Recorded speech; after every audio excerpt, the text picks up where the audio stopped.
Well, we also found out those apartment buildings were all sex offenders. Like, remember when that list came out? I mean, that list came out like 15 years ago. Yeah.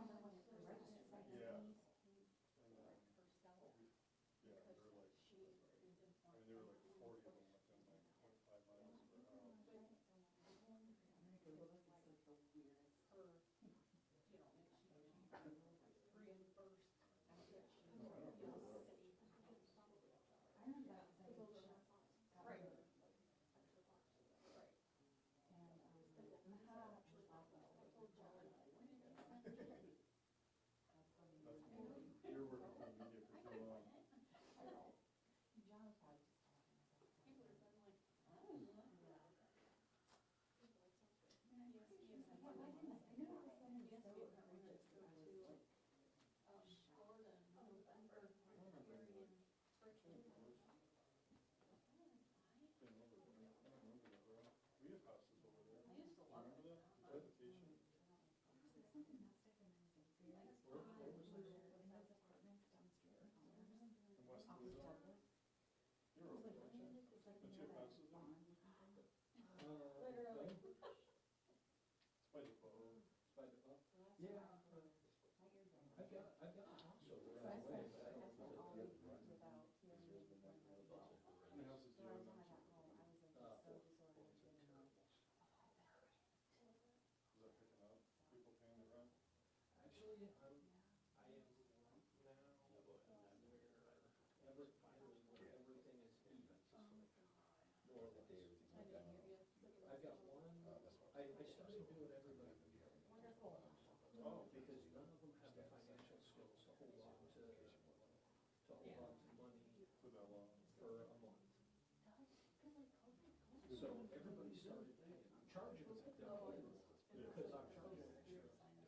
Because I gotta go up there once a week. But so I'm getting paid for my time. But they're all paying on time now. I got one that's $27 behind and one that's $30 ahead. So it evens out.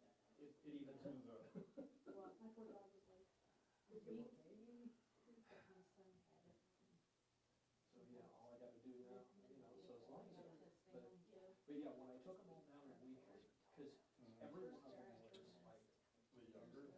all of them, yeah, every one of them was just,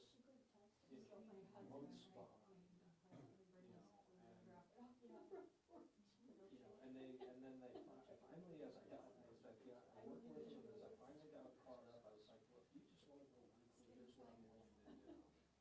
And, and so they get paid on Friday, I go over on the weekend before they've had a chance to spend the money on weed. And, oh my God, there's two of them that if I don't get the money picked up by Monday, there's a dispensary somewhere that now has the money. Oh my gosh. There you go. That's part of it. That must be more of an internal thing. That was just like the perfect time. Everything got quiet. And There's the reason I'm feeding most of them. Share there. I got 6 We do it with my friends, and that's from every single minute is like additional 1 minute is passed, 2 minutes is passed, almost every minute on the minute. And I was like, yeah, I So don't to hear want that us is to accidentally stream some of these conversations. yeah. I'm not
All right, well, thank you for being here this morning.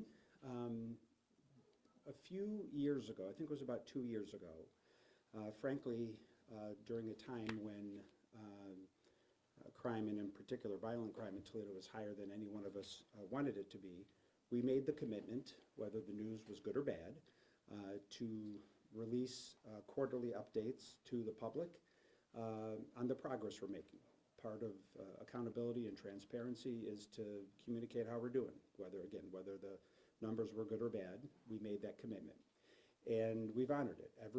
Roughly every 90 days, at the end of every quarter, we gather either here or across the street and release the core statistics on the measurements we keep on public safety in Toledo. As we gather today, at the end of the third quarter obviously ended a week ago Monday, the end of September, there is no question that the story of Toledo this year is the incredible progress we are making when it comes to reducing all kinds of crime, but in particular violent crime. Bear in mind that in 2021, the city of Toledo had over 70 homicides in 2021. It wasn't too long ago. Today, as we stand here in early October, less than 3 months to the end of this calendar year, we've had 27 homicides. Now, I want to say, as I always do, that we don't want any homicides.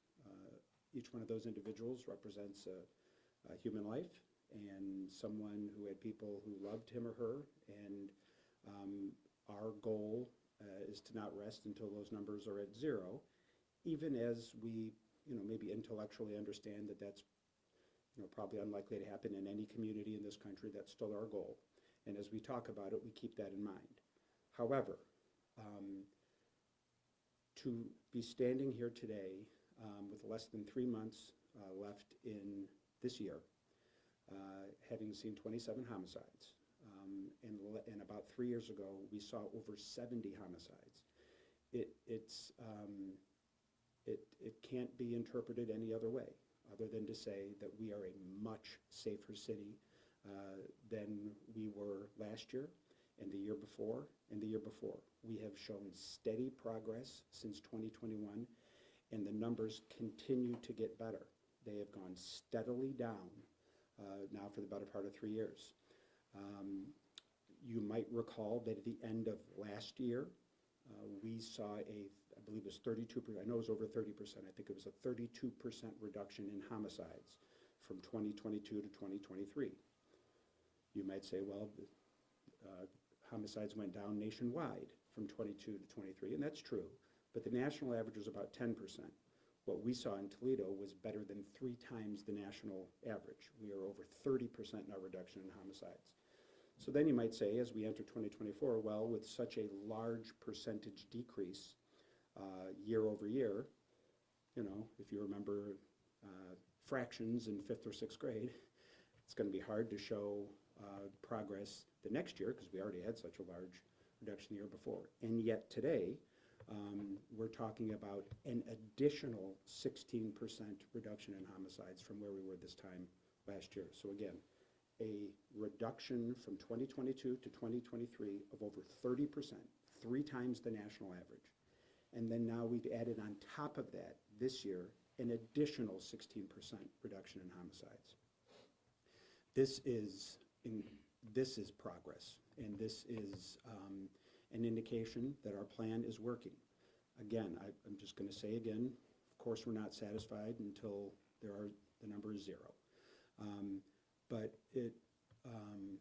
it is the case that the plan we have adopted appears to be working. The team we have in place is achieving real results in our neighborhood. And maybe we'll gather here in 3 months and the story will have changed, but I don't think so. If it does change, my sense is it will continue to go down, because that is what we have seen steadily now for the better part of 3 years. There have been a lot of important stories that have happened in Toledo in 2024, a number of important stories. But the biggest story in our city this year might be the incredible reduction in violent crime that we continue to see. And I'm just glad that we have shown the discipline to stick to our plan. When we embraced our plan a few years ago, there were parts of it that weren't politically popular, especially the work that Malcolm Cunningham is doing with the Mayor's Office of Neighborhood Safety and Engagement. I think a lot of folks who didn't understand maybe what that was all about, made some pot shots against Malcolm and his efforts. And the fact of the matter is that part of our strategy maybe wasn't as politically popular as some others because it takes a while. But the work he is doing takes a while to show results. That's why folks who only care about politics and don't care much about governing are sometimes slow to embrace those strategies because it takes months, if not years, to see the results. And it took a discipline to stick with the plan when people more focused on sort of politics were running around talking about how we had to embrace other strategies, strategies that could have worked in the 19th century, but aren't as relevant now in the digital age. Fortunately, we ignored those voices. We ignored the voices of the politicians and the politics and the people only interested in scoring political points, and we embraced the careful, thoughtful approach that those who care about governing embrace. Malcolm was just one part of it, a small part of it. Another part of it was the investments we've made in youth. You've heard me talk about that, over 100 free programs per year, every year for the last 3 years. Not just sports programs, but you want to learn how to be an urban gardener, you want to learn how to code or do a podcast. We had hundreds of, over 100 a year, free programs for kids. I think that made a difference. Growing the size of the police force has made a difference. When I became mayor, the size of the police force had dipped to about 580 officers, maybe 585. It had been steadily declining for the better part of 20 years. At the cost of some financial commitment, we decided to reverse that. And we have seen the force now grow for the first time in 22 years, steadily up to, it's about 630, 635, depending on the day. There's always retirements and such, but we've seen a net gain of officers. That's not just important in the abstract. Having more officers is what is needed for the chief and his team to be able to engage in the kind of policing that we've always wanted to do, but weren't able to do when we didn't have enough officers. And that's the community policing, walking the beat, getting out of the squad car, developing relationships with citizens and business owners. That is a part of what has worked. The criminal justice system correcting itself after COVID has made a difference. We brought on Rebecca Facey in the prosecutor's office. Her focus on domestic violence has been profound. It's one of the reasons that, relatively speaking, there have been so many fewer DV homicides than there had been in the past. We are not only arresting more frequently the individuals who are responsible for these violent crimes.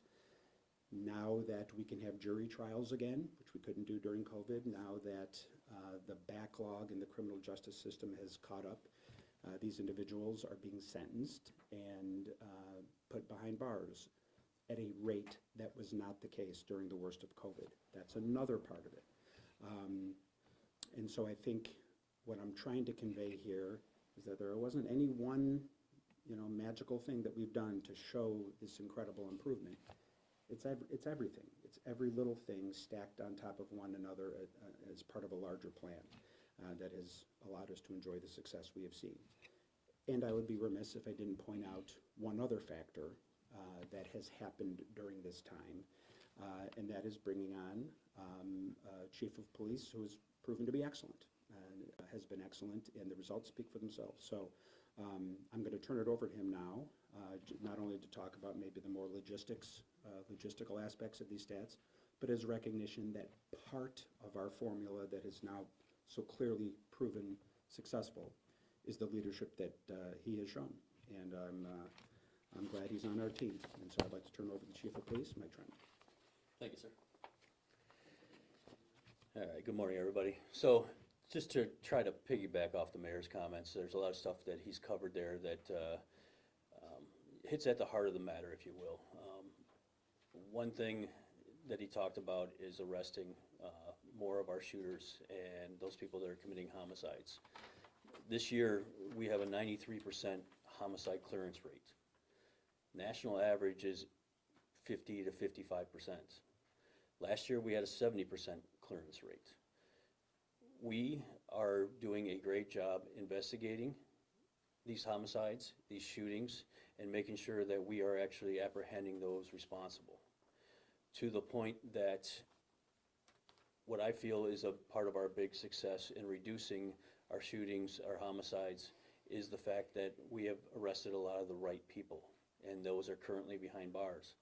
And that has had a positive impact on our community. When I talk about our investigation team, they're doing a fabulous job. But the reality is we couldn't do that job without our community.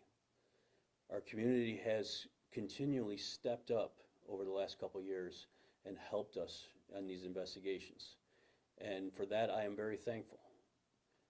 I've always said from the very beginning that nobody knows their neighborhood better than the people that live there. And for us to come in there and help make a difference in those neighborhoods, in those communities, we need the help of the community. So that is a factor that has helped us continually reduce the crime that we're seeing in our city.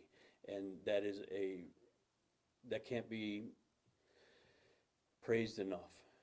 So I pray that we continue to get the support of our community and they continue to help us in these investigations and help us do a better job being out there in your community, helping you have a safer place to live. And that's really what it's about at the end of the day, making sure that we're giving you the best quality of life that we possibly can from a safety forces perspective. And not only from a safety forces perspective, but a lot of the initiatives that we do, like our team initiatives, we partner with other city agencies to help you have a better community, whether it's cleaning up blight, tearing down abandoned houses, cleaning up alleys. Those are things that we do as more of a holistic approach to addressing the crime. And I think it's having a positive impact, not only on the crime, but on our neighborhoods. Do we still have issues out there? Yeah, absolutely, we do.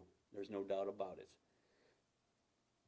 But living in a major city is something that we're always going to have issues, and that's something that we're going to have to continually to figure out ways to address it and develop plans to make sure that we can, deliver the best product that we can. And I think that's important with our intelligence-led policing, our meetings that we continually have. We're very intentional about what we're doing out there. It's not a scatter approach, just go out there and patrol an area. We're using our data to identify areas that are likely to be victimized or are likely to see more activity, and we're doing something about that. And that's an important aspect of policing in today's age. The mayor mentioned Monzi and some of the work that they're doing. I support that wholeheartedly, because what that does for us is, over the last 3-4 decades, policing has taken on more and more every single year. We are the only ones that are working at 3 o'clock in the morning when something happens, so there's no other resources available. So policing has kind of adapted over the years to try to handle a lot of different problems that were traditionally outside the scope of policing. Those are things that we try to do, and we are always trying to build on those. However, programs like Monzi allows us maybe to take a little bit step back from certain areas so we can more focus our approach on addressing the things that we're better at. And Malcolm's able to get in there, whether it be some helping in the schools or out in the neighborhood, and providing some services that allows us to go and use our forces in a different direction. So for me, it is important that that's there, because it allows us to work kind of in concert and develop a more holistic plan to address the crime. So those are all good, positive things. I will tell you, you know, the one small blip on our map, or on our data there, is our burglaries. It's pretty small. 0.02%. Yes, sir. So it's an interesting stat, though, because you know, a lot of times, I had a reporter tell me back in 2013, when we were starting to reduce the burglaries pretty significantly, why don't you ever report on that? And they said, because it's not sexy, nobody cares. And if it doesn't bleed, it doesn't lead, right? So the reality is, I wholeheartedly took offense to that and said, you got to understand something. I think burglaries is a very important metric in our society. And so it's something that over the last 10 years we have specifically addressed and made sure we targeted. So I'm concerned that it's gone up too. But when you look at 2011, and that was the baseline when we started our intelligence-led policing, we had 8,366 burglaries in the city of Toledo. We have had a year-over-year decrease because of the tactics we employ to reduce burglaries every single year. At some point, as the mayor kind of alluded to, there's always going to be a base level of crime in any city. It's just, unfortunately, that's the society we live in, and that's the way our world works. Every year I've always said, man, burglaries are down again. When are we going to hit that floor? Maybe this is the floor, or maybe it's a small blip in our path. But it's something that we'll continue to address and try to make sure that we keep a control over. But it's significant that we're sitting in October with 1,000 when we used to have over 8,000. And so while we saw 2 increase, our analysts and our officers, our command officers hear it from me at every briefing, what are you doing about the burglaries? So, but those are the kinds of things that we do, because if you're going to track something, if you're not going to do something to address it when it starts to rise or lower, then what's the point of tracking it? And what we've found in our business is if you track something, you can impact it. And that's what we're doing. And, you know, the programs that we're still running with our, you know, community engagement, our officers out on foot patrol, you know, that'll run through the end of October. We'll conclude our foot patrol for the year, but we'll do that again next year too, because that has had such a positive impact on our department and those neighborhoods that we're out there serving. So, you know, in the end, it is a lot of things that happen to get to this point, but I would be remiss if I didn't acknowledge the people that are out there every single day, every single hour of the day, putting their life on the line for our community. And they're out there, the ones that are making a difference out there. So for that, I want to just say thank you, and I appreciate the work they're doing. You know, among other attributes, Chief Troendle is a Marine, and Marines get things done. And I think in these statistics you see another example of that. Marines develop a plan, stick to a plan, and see the plan through to its successful completion. And again, I think that's what you're seeing here in these statistics. I try to keep to myself, but I don't know, in a moment like this, it seems relevant to point out that this issue is more personal to me than maybe most appreciate. I mean, you know, obviously everyone knows my dad was a cop for 25 years, but what folks might not know is that, you know, I've been a victim of violent crime. Not all the elected officials who offered their opinion on this subject matter have, but I have been. I had my home broken into while I was in it. I mean, I was in the house, and these kids came in and, you know, it doesn't matter. The point is, you know, I've had my car stolen twice, once from in front of the house, you know, so this isn't a this isn't a distant concept for me. You know, this is real, and it's real for a lot of the residents of Toledo. And so while we're not done, we're not going to be satisfied until the numbers continue to go down. It is absolutely the case that we are seeing some real progress, and the chief and his team are a big part of it. Malcolm and his team are a big part of it. The fact that we're adding police to the streets are a big part of it. Youth program, it's all a part of what we're trying to do, and now the numbers speak for themselves. You know, like John Adams said, you know, everyone is entitled to his own opinion. You're not entitled to your own facts. The facts are homicides in Toledo have gone down by nearly half just in the last 2.5 years. In half. Cut that number almost in half. And that's, there aren't many cities in this country that have seen that kind of progress. And maybe not every day, but every 3 months we're going to stop and talk about it. And that's what today is all about. So I really appreciate your time. We'll be back again, I guess, in the early part of January. At that point, we'll be talking not just about the fourth quarter stats, but the full year-over-year stats. And my sense is we're going to continue to see progress. So I don't know if there's any questions for me or the chief. Otherwise, we'll... Excuse me, you mentioned that the community has helped quite a bit, Chief. In what way? Are they keeping an eye on their neighborhoods and calling things in, or what? So, yes, so kind of, we do get a lot of calls for 911 for people that are looking in their neighborhood, that are out there making sure that, you know, they're trying to keep their community safe. What I was specifically mentioning was our investigations. So we've had a lot of investigations this year where we've had a lot of our community step forward and provide information that has helped lead us to a successful arrest. And I get it's a tough position to be in because there's a lot of factors that come into play when you make a decision whether you're going to talk to the police or not and help the police. But we've also gone and done a lot of different programs to allow more anonymous reporting and more proactive reporting, if you will, by letting them register their cameras and provide information for their contact information. So we don't actually have to show up on your doorstep. We can just call you or email you and get your cooperation that way. You know, one of the things we always talk about is we have over 1,131 private housing cameras registered with the City of Toledo with our police department right now. We have over 656 integrated cameras from businesses, schools, those type of things that are inside our system as well that we can actually access and monitor live.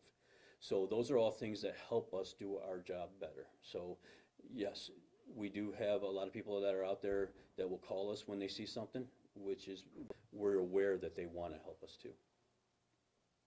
You also mentioned Monzi has also contributed. I know they've got quite a detailed plan. Is there anything in particular you can point to that you think to reduce violent crime? No, just the investment, you know, the investment at the neighborhood level that they make. It's very different in some ways than, well, in a lot of ways, than sort of traditional policing. You know, they try to build relationships and head off problems before they start. I will say this, that the good work they are doing continues to be rewarded. Just, I think it was just last week, they received a $1.1 million grant that's going to allow them to increase their efforts inside the schools. There are 3 high schools in particular that they're now going to be able to you know, beef up their presence. And of course, as I stand here, I think it's Scott. Instead of getting it wrong, do you know the 3 high schools? I don't, sir. Okay, but there's 3 high schools. I think I know one of them, Scott, but I don't want to misquote the other 2. Amy can get that. There's 3 high schools that we are now going to be able to increase our presence in because of this $1.1 million grant. Wouldn't have gotten that grant if there wasn't a sense that we were getting results. But that's the sort of thing, you know, just to take this one example, this one grant. They're going to be now sort of embedded in the high schools in a way that they weren't before. You know, eyes and ears, you talk about eyes and ears on the ground. In that case, you know, the eyes and ears might be in the hallways, you know, or in the cafeteria. Just trying to head things off before they get out in the community where they become issues for our officers to deal with. So again, like I mentioned earlier, those things don't pay off as quickly. They are a little longer term, and in our community, since we hadn't done it before, it's new, and anything new, I think, takes a while to understand, but again, the results speak for themselves, and we're only likely to see an accentuation of those efforts as we continue to be recognized for the good work and continue to accept, again, it was $1.1 million we got just last week, or Muncie got just last week. All right. Is that it? I think so. No further questions will be done at this time. We'll shut it down. All right, thank you, everyone, appreciate it. I knew I shouldn't have said, as soon as I said 3 high schools, I'm like, oh, geez, but I was gonna say it was Scott, but I could be wrong. Okay, wait, I was right, I was right about